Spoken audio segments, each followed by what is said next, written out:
Азыр мен сиздерге Fiverr приложениясын оңой жол менен көчүрүп алууну көрсөтөйүн. Ал үчүн Google'га же Chrome'га киребиз. Бул жерге жазабыз приложение Fiverr деп.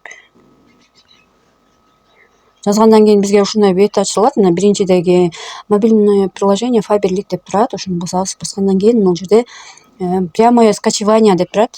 Анан скачать дейбиз. Скачать файл дегенде да дейбиз. Бул жерден открыть деп киребиз. Установить басабыз.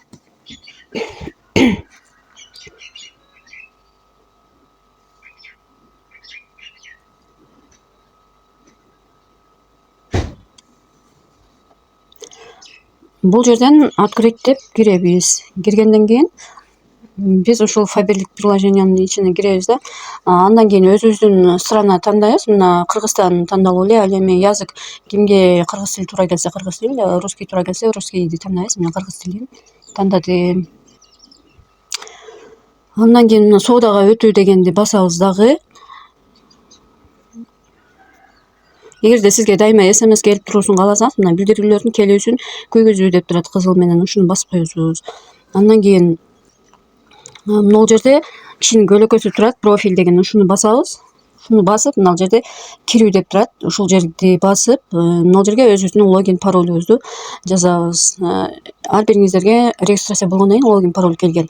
Ушул жерге жазабыз дагы, анан кирүү кылабыз. Андан кийин мына жерде сол жакта башка бет деп турат. Ушул жерди басканда бизге башка бет чыгат. Ал эми мына азыктар дегенди басканда бул жерде жаңы азыктар өзүнчө чыгат, акциядагы товарлар өзүнчө чыгат. Мына сатып түгөтүү, распродажа өзүнчө.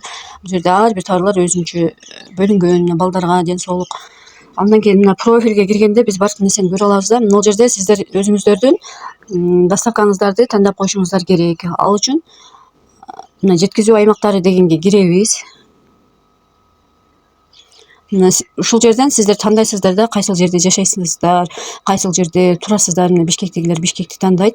Анан картаданбы же тизмеденби деп чыгат. Мына тизмеден деп тандап, улантасыздар, улантуу деп. Анан Бишкектеги офистин списоктары чыгат. Бул жерден сиздер мына лупаны сүрөтү турган жерден өзүңүздөр жактагы жазып дагы издесеңиздер болот. Ал эми дагы айта турган нерсе, бул жерде жеке эсеп дегенде сиздер личный счетуңуздарга дагы акча чыгат. Ушуну бассаңыздар, менин бизнесимде сиз кайсыл статустасыз, ушул жерден көрүнөт. Эгер жардам керек болсо бул жерден мына заказдарды, мына менин тапшырыктарым деген турат. Ушул жерден көрөбүз. Менин сатып алууларым ушул жактан көрөбүз. Ал эми SMS мына билдирүүлөр деген жерге келет. Баарыңыздарга ийгилик.